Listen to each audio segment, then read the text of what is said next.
苍蓝界的天穹被血色云霞浸染，浓烈的仿佛能滴下血来。苍蓝界武帝单膝跪在破碎的琉璃祭坛上，玄铁战甲布满蛛网般的裂痕，猩红的鲜血顺着缝隙汩汩流出，将脚下古老的阵纹都染成暗红。他握剑的指节因用力过度而泛白，九霄雷剑插入地面时溅起的碎石，混着飞溅的血珠，在半空划出凌乱的弧线。为什么？喉间涌上的鲜血模糊了字句，武帝的声音像是从胸腔深处挤出来的。他抬头望向四周，那些曾与他共饮庆功酒、并肩抵御外敌的亲信们，此刻却如恶鬼般将他团团围住。为首的护法摩挲着染血的匕首，金属摩擦声刺耳的让人牙酸，嘴角勾起的弧度充满嘲讽。武帝大人，时代变了，您守护这苍蓝界太久了，也该让位置，享受一下安宁了。现在这界主之位我们要了。话音未落，破空声骤响，武帝瞳孔骤缩，几乎是本能的挥剑格挡。刀剑相击的轰鸣声震得耳膜生疼，密密麻麻的寒光如暴雨倾泻而下。剧痛从左肩炸开，温热的鲜血糊住了他的右眼，意识也在这如潮的攻击中渐渐模糊。我就算死，也不会让你们得逞。他拼尽最后一丝力气怒吼，周身燃起金色的火焰，却在十几件法器的围攻下，如风中残烛般迅速暗淡。坠落的过程漫长而冰冷，虚空裂缝中呼啸的罡风割裂着残魂，仿佛要将他的意识撕成碎片。不知过了多久，刺骨的寒意突然刺入骨髓，他猛地睁开双眼，潮湿发霉的气味扑面而来，几乎让他作呕。昏暗的木屋中，漏风的窗纸被风吹得簌簌作响，月光透过破洞洒在他身上，映出粗布麻衣上层层叠叠的补丁，这与他记忆中威风凛凛的玄铁战甲形成刺眼对比。这是哪里？沙哑的呢喃在寂静的屋内回荡。突如其来的记忆如潮水般涌入，剧烈的头痛让他眼前炸开无数金星。他踉跄着扶住墙，指甲深深掐进掌心，冷汗浸透了后背的衣衫。当风兰大陆刘家费林根族长，这些信息在脑海中拼凑完整时，他的瞳孔狠狠收缩。堂堂武帝竟重生在了这濒临覆灭的低等家族。吱呀！木门被撞开的瞬间，冷风卷着枯叶灌进屋子。一个满脸慌张的年轻族人冲进来，腰间的玉佩随着急促的喘息摇晃。族长，族长，您可算醒了！三长老他们又在议事厅闹事了，说要把家族卖给王家，您快去看看吧。武帝深吸一口气，指甲在掌心掐出的血痕让他迅速镇定下来。他挺直脊背，迈过门槛时，破洞的麻鞋踩在满地碎瓷上，发出清脆的声响。一路上，投来的目光像无数根细针扎在他身上，孩童的嬉笑，老人的摇头，年轻修士的冷笑，都在无声诉说着原主费林根族长的屈辱。议事厅内的争吵声隔着老远就刺进耳膜。三长老拍案而起，震得桌上的茶盏剧烈晃动。这刘家已经没救了，卖给王家还能给大家留条活路。余光瞥见门口的身影，他突然爆发出一阵尖锐的笑。哟，我们的族长终于舍得露面了，就你这费林根还想带领刘家？别做梦了，趁早把族长之位让出来，省得连累大家。武帝缓步踏入，每一步都像踏在众人的心跳上。他的目光扫过三长老微微发抖的指尖，扫过几个长老藏在袖中的契约文书，最后定格在对方躲闪的眼神上。三长老这么着急把家族卖了，是收了王家多少好处？声音低沉的像是从地底传来，却让整个议事厅瞬间安静的落针可闻。他抬手按住腰间并不存在的佩剑，这细微的动作让三长老脸色瞬间煞白。从今日起，家族事务由我全权负责，若再有异议，休怪我不客气。话音未落，三长老突然暴起：你一个费林根有什么资格够了？武帝的手掌重重拍在檀木长桌上，震耳欲聋的响声中，精美的茶盏炸裂成无数碎片，飞溅的瓷片划伤了几个长老的脸颊。他居高临下的扫视全场，眼神如实质般的威压，让所有人不由自主地低下了头。夜色渐浓，寒风卷着沙尘掠过破败的院落。武帝站在坍塌了一半的照壁前，望着远处王家高耸的院墙，嘴角勾起一抹冰冷的弧度。前世背叛者的嘴脸与眼前三长老的丑恶重叠，他握紧拳头，指节发出咔咔轻响。既然上天给了我第二次机会，我定要让刘家重新崛起，也要让那些背叛我的人付出惨痛的代价。月光将他的影子拉得很长，在满地碎石上勾勒出坚毅的轮廓，宛如一柄即将出鞘的剑。深秋的夜风裹着枯叶，拍打着刘家祖祠的飞檐，瓦片间的铜铃发出断断续续的呜咽。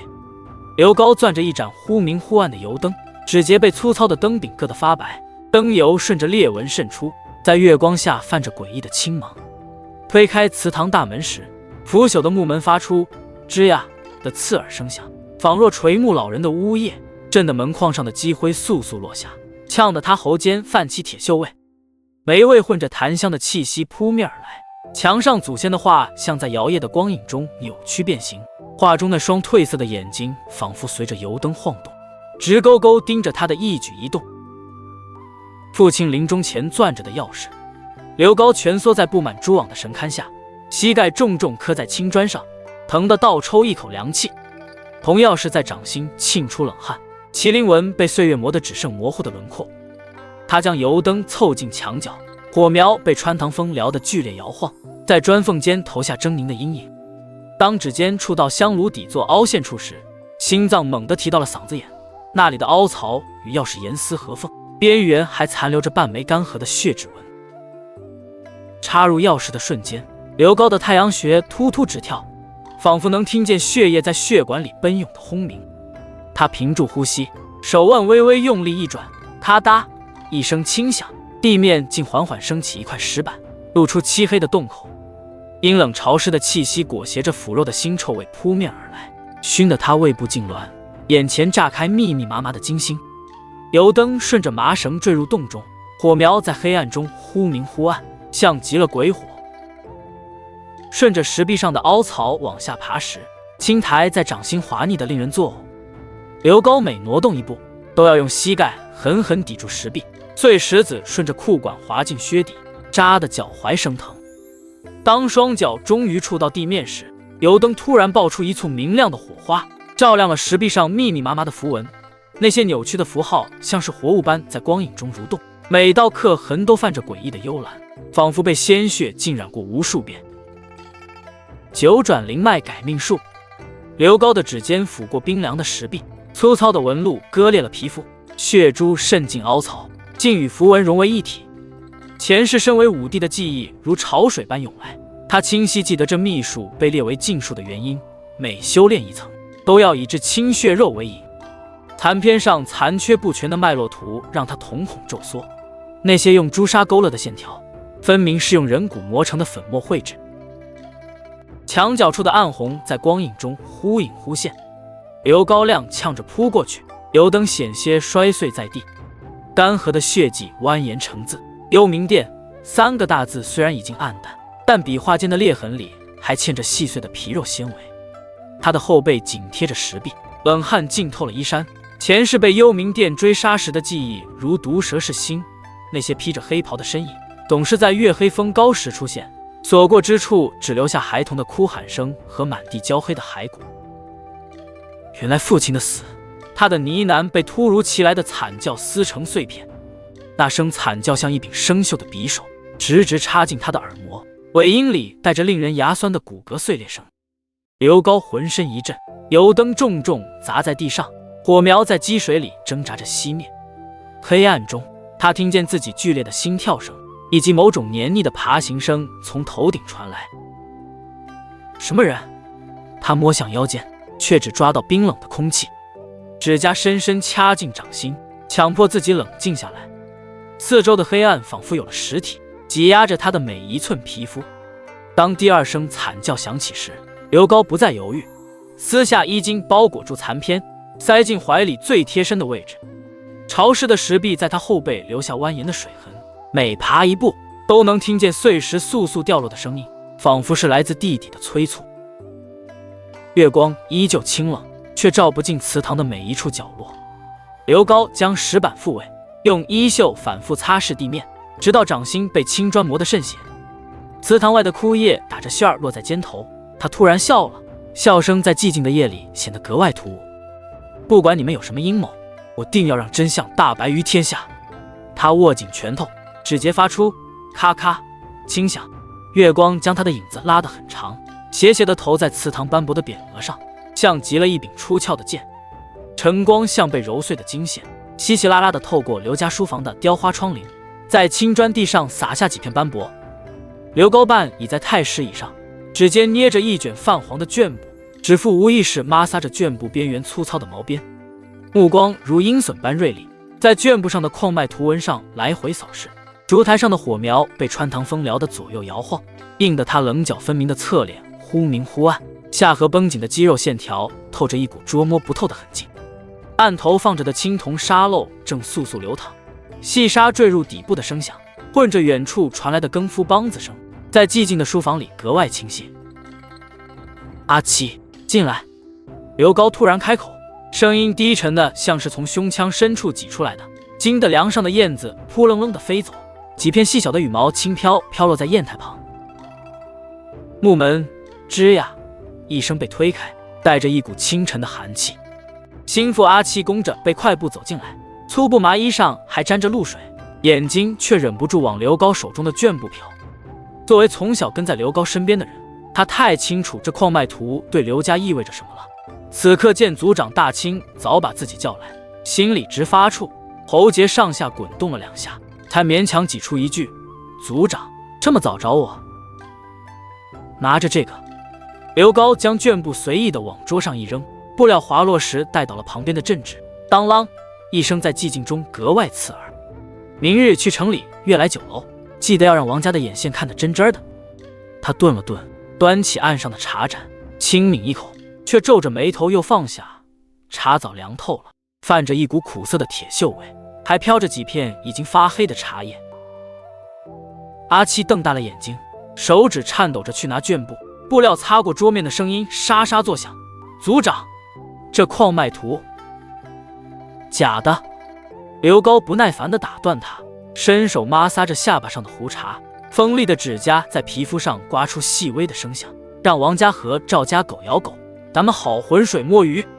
另外，去药炉取30斤迷魂草，让族里的老弱今晚就在矿区外围埋伏好。他猛地起身，宽大的衣袍扫过桌面，震得砚台里的墨汁溅出来几滴，在绢布上晕开深色的痕迹，宛如几滴干涸的血渍。记住，谁也不许声张。说罢，他突然逼近阿七，两人鼻尖几乎要碰到一起，吓得阿七下意识往后缩了缩。3日后的正午，清明矿区上空硝烟滚滚，仿若被泼了一大盆墨汁的铁锅。王家的玄兵卫身着泛着寒气的兵甲，每走一步，地面就结出一层白霜，手中的玄兵刃挥出时，带起一片片锋利的冰棱，切割空气发出嗤嗤的声响。赵家的机关兽踏着沉重的步伐，金属齿轮转动的咔咔声震的地面直颤，嘴里还不时喷出灼热的火焰，将附近的岩石烧得通红。两方人马杀得难解难分，喊杀声、兵器碰撞声混着此起彼伏的惨叫，震得天上的飞鸟都不敢靠近。几只麻雀刚飞近，就被剑气惊得掉头逃窜。刘高带着20来个拄着拐杖、佝偻着背的老族人，像一群悄无声息的夜猫子，贴着矿区边缘的峭壁缓缓移动。每个人背上都背着个鼓鼓囊囊的竹筒，竹筒表面还刻着一些晦涩难懂的符文，随着步伐相互碰撞，发出轻微的咚咚声。老人们喘着粗气，浑浊的眼睛里却透着一股狠劲，有的还时不时用粗糙的手掌抹一把额头上的汗珠。就这儿，动手！刘高压低声音，眼神里闪过一丝狠厉。他猛地挥动手臂，袖口滑落，露出手腕上一道狰狞的旧疤。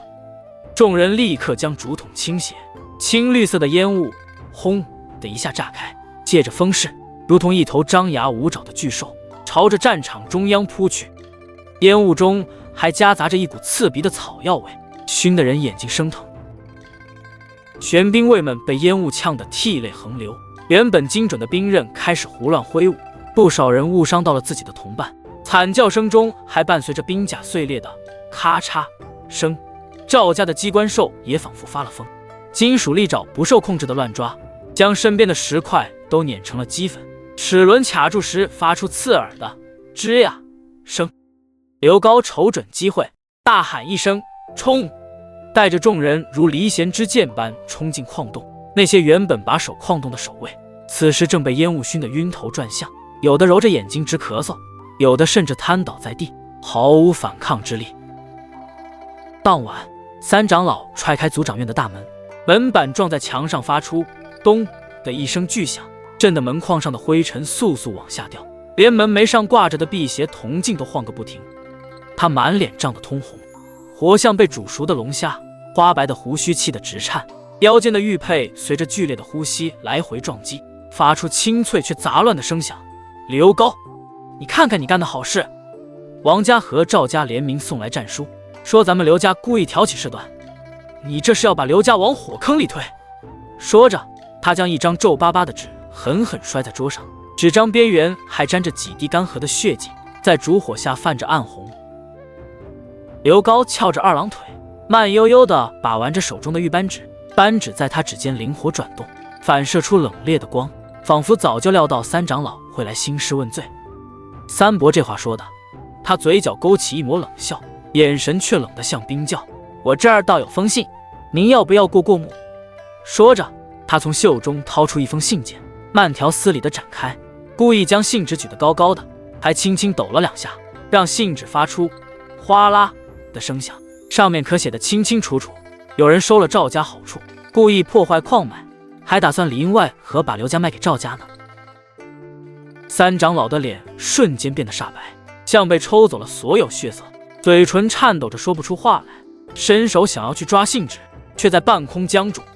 刘高站起身，一步一步逼近，靴底踩在青砖上，发出哒哒的声响，每一步都像是踏在三长老的心脏上，身上散发的气势压得三长老连连后退，后背抵在冰凉的墙上，冷汗浸湿了衣领。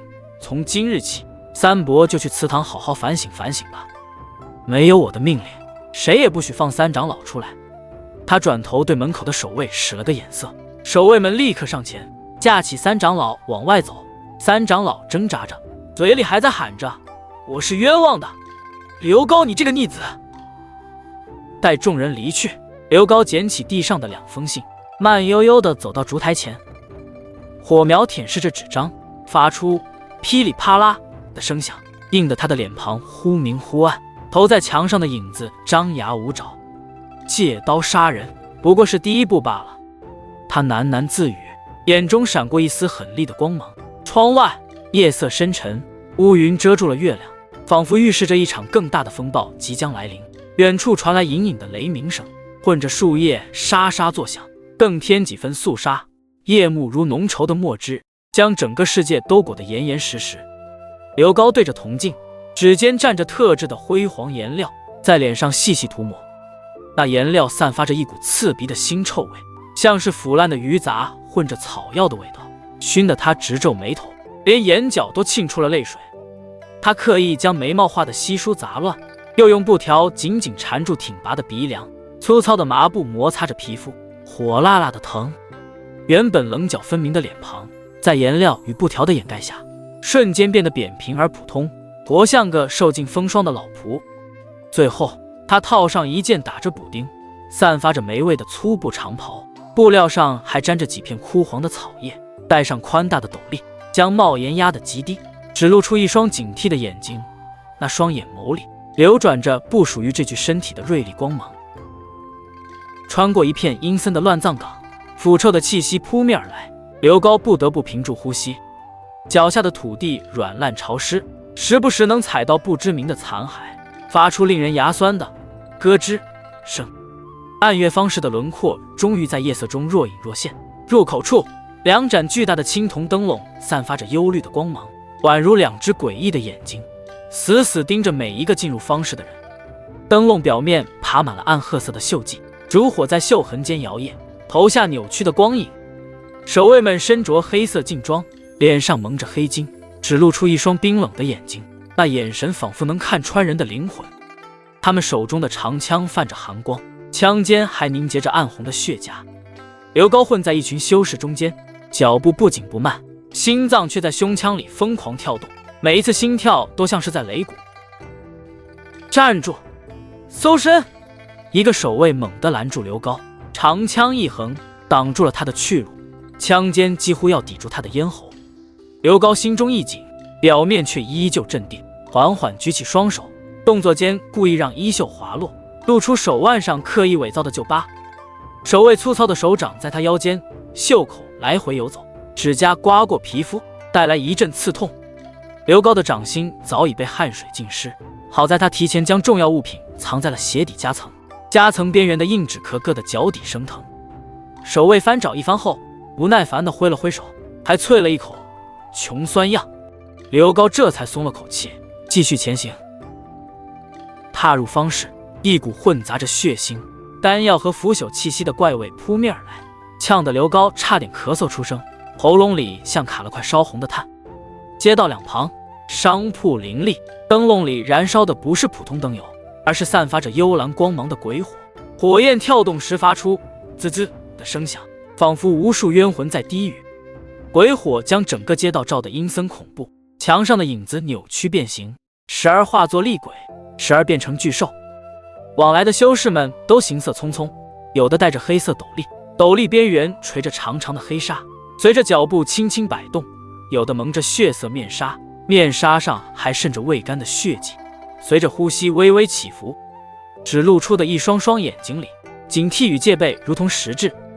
偶尔传来几声尖锐的惨叫，或是兵器碰撞的声音，却很快又被淹没在嘈杂的人声中。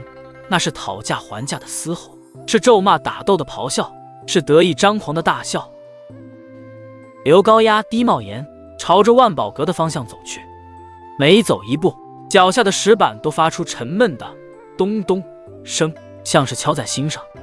万宝阁的匾额在幽蓝的光线下泛着诡异的紫光，匾额边缘雕刻的狰狞兽头，仿佛随时会活过来择人而噬。门口人来人往，热闹非凡。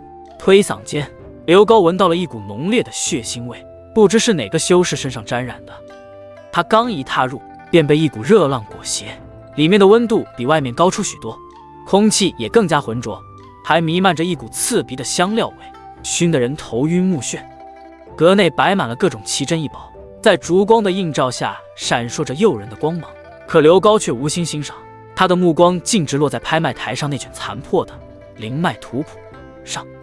图谱边缘焦黑，仿佛经历过熊熊烈火的焚烧，上面的纹路若隐若现，透着神秘的气息。各位道友，接下来这件拍品可是大有来头。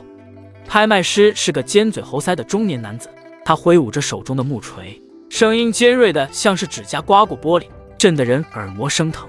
这卷灵脉图谱虽已残破不全，但据考证，极有可能与失传已久的九转灵脉改命术有关。起拍价10万灵石。他话音未落，台下便响起此起彼伏的竞价声。有人猛地站起来，拍案叫价，震得桌上的茶杯都跳了起来。有人交头接耳，眼神中闪烁着贪婪的光芒。刘高握紧拳头，深吸一口气，喊道：“30万灵石！”他的声音在嘈杂的大厅中显得格外突兀，众人纷纷将目光投向这个看似普通的修士。随着竞价不断攀升，刘高咬了咬牙，解下腰间的玉佩，50万灵石，外加这枚中品玉佩。那玉佩是他特意从族中库房找来的赝品，表面的裂纹用特殊胶水修补过，远看倒也像那么回事。当他终于将图谱收入怀中时，后背早已被汗水湿透，衣衫紧紧贴在身上，说不出的难受。刚走出万宝阁没多远，他便敏锐地察觉到有几道隐晦的气息如影随形，那气息冰冷刺骨，像是从坟墓里爬出来的。他拐进一条狭窄昏暗的小巷，巷子里堆满了垃圾，污水横流，散发着令人作呕的恶臭。脚下的石板坑坑洼洼，踩上去发出咯吱咯吱的声响，每一步都像是踩在薄冰上。突然，3道黑影从屋顶跃下，拦住了他的去路。黑影落地时，带起一阵腥风。刘高嗅到了浓烈的血腥味和铁锈味。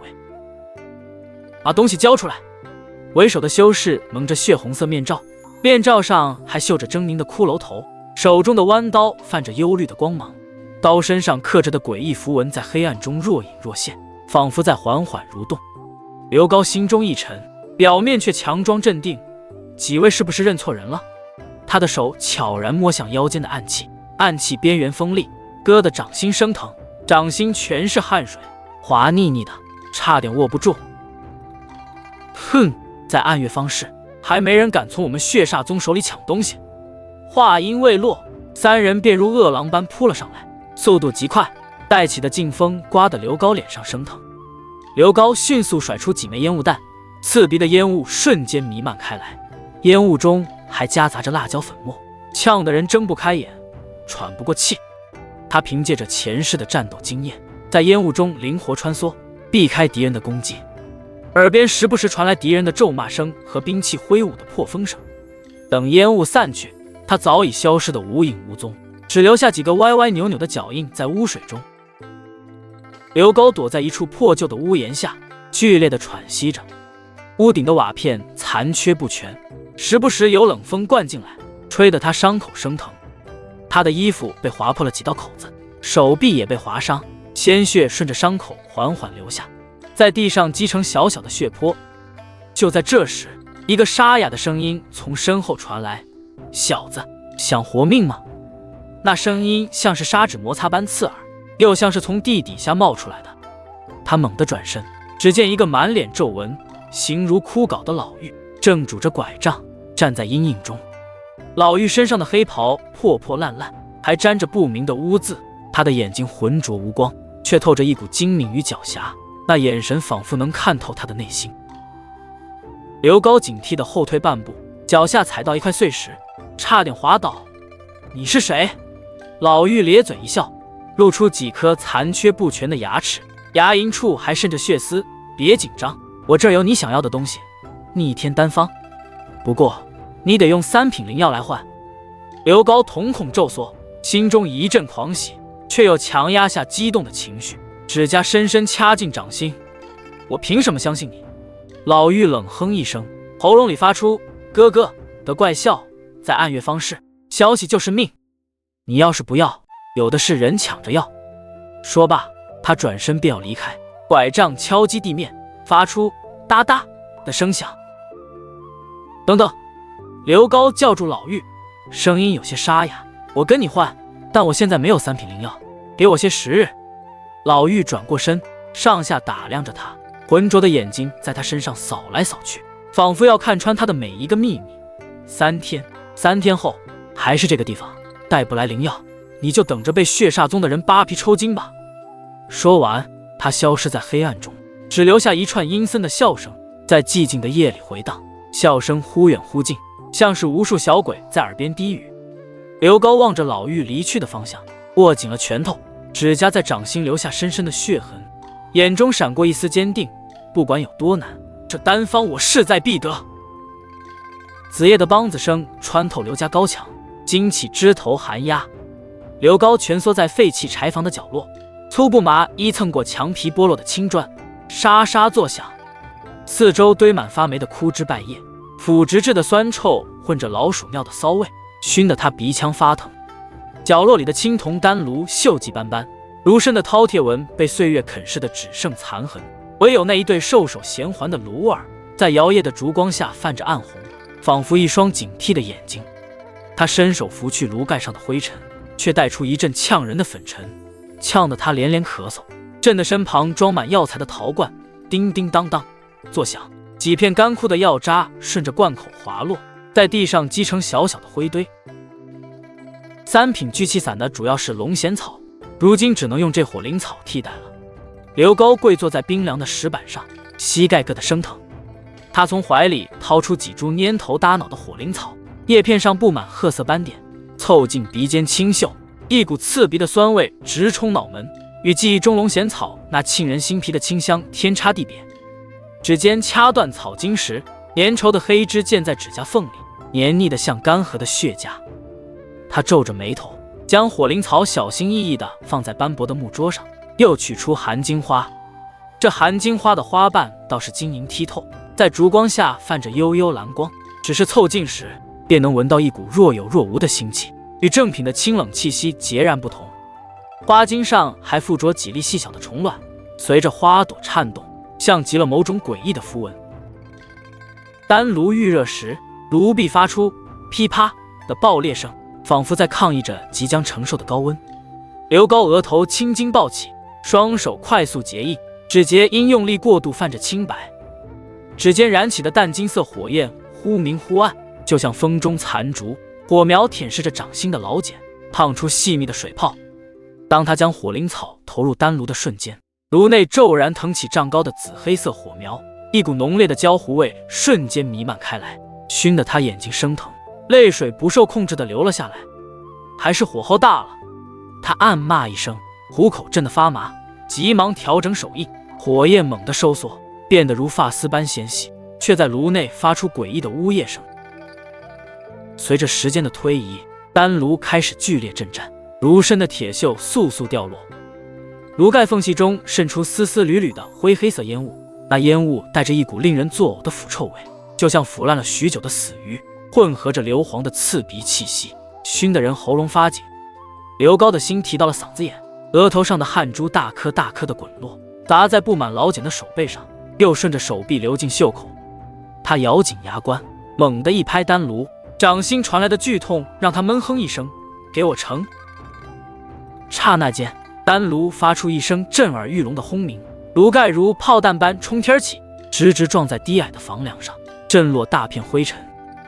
几颗木钉从梁间松动坠落，擦着刘高的耳畔飞过。3颗灰不溜秋的丹药滴溜溜地飞了出来，在空中划出诡异的弧线，最后啪嗒一声掉在地上，溅起一片细密的尘埃。刘高顾不上烫，膝盖重重磕在石板上，发出闷响。他一把抓起丹药，凑近烛光仔细端详。这丹药表面坑坑洼洼，还沾着几处焦痕，与正品聚气散那圆润光滑、晶莹剔透的模样相差甚远。凑近时，甚至能听见细微的滋滋声，仿佛丹药内部还在缓慢燃烧。不行，还得修饰。刘高眼中闪过一丝狠厉，他从怀中掏出一个小瓷瓶，瓶塞刚拔出，一股甜腻的香气扑面而来，几乎要掩盖住丹药的恶臭。里面装着用月露草研磨成的汁液，这汁液泛着珍珠般的光泽，散发着淡淡的清香，能暂时掩盖丹药的异味。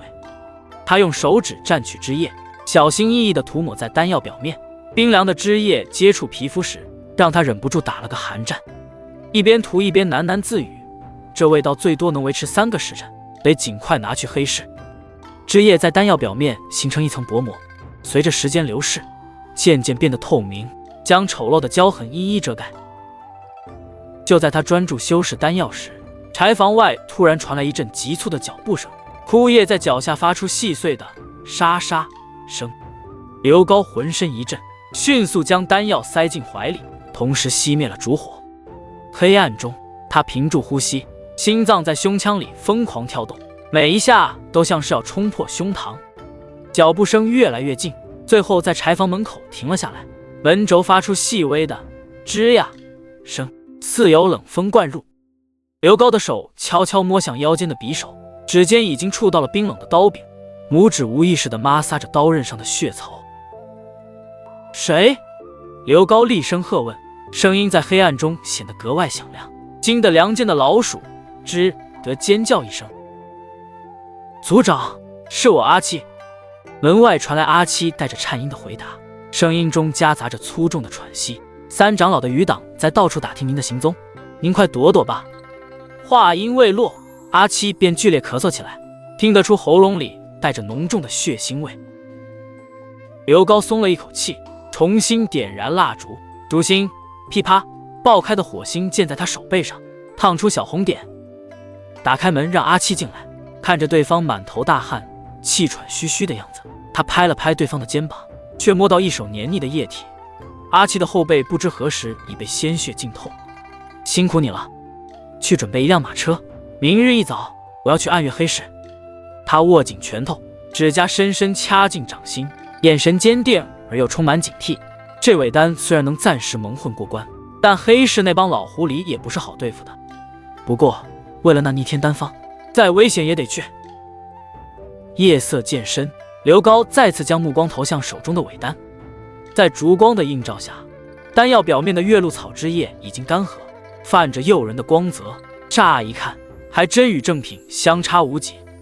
他将丹药小心地放进一个锦盒，锦盒内衬的天鹅绒柔软而光滑，轻轻包裹着丹药，手指抚过盒盖上雕刻的瑞兽纹，触感冰凉。聚气伞啊，聚气伞，希望你能帮我打开黑市的大门。他低声呢喃，声音中带着一丝期待，又夹杂着几分不安。窗外寒风呼啸，吹得破旧的窗纸哗哗作响，远处传来隐隐约约的狼嚎声，仿佛在预示着即将到来的惊险与挑战。